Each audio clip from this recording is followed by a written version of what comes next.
जब जब आवेला सावनवा सावनवा बड़ा नीक लागे हो। जब जब आवेला सावनवा सावनवा बड़ा नीक लागे हो। ए शिव गुरु हम बनवा रौरी कंवरिया कंवरिया बड़ा नीक लागे हो।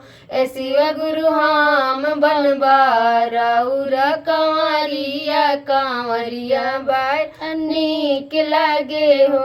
कथी के लनल ह मंदिरवा त कथी के मार लागल हो।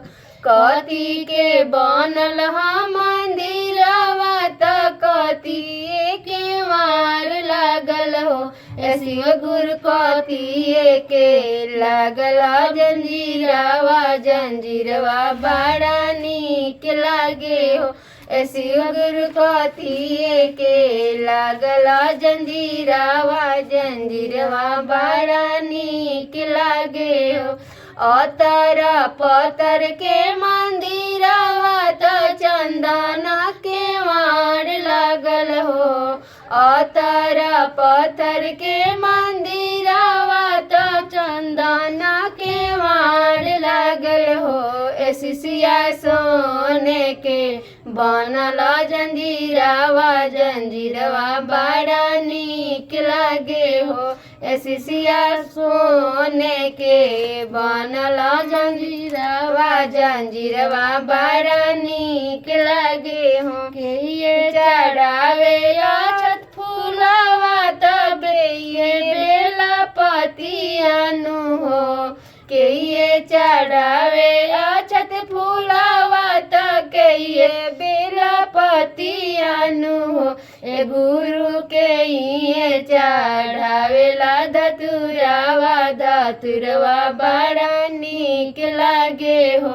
ए गुरु के ये चढ़ावेला धतुरवा धतुरवा बड़ा नीक लागे हो।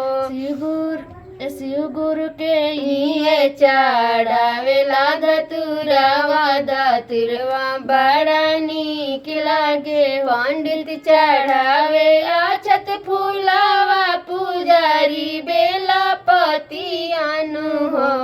पंडित चढ़ावे अक्षत फूलवा पुजारी बेला पतियानु हो। ए शिष्या तुझे चढ़ावे धतुरवा धतुरवा बड़ा नीक लागे हो।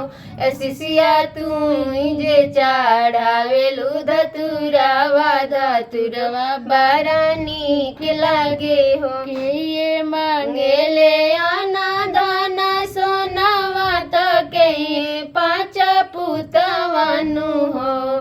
के ये मांगे अनादान सोनावा त के ये पाँच पुतवानु हो। ए शिव गुरु के शिव गुरु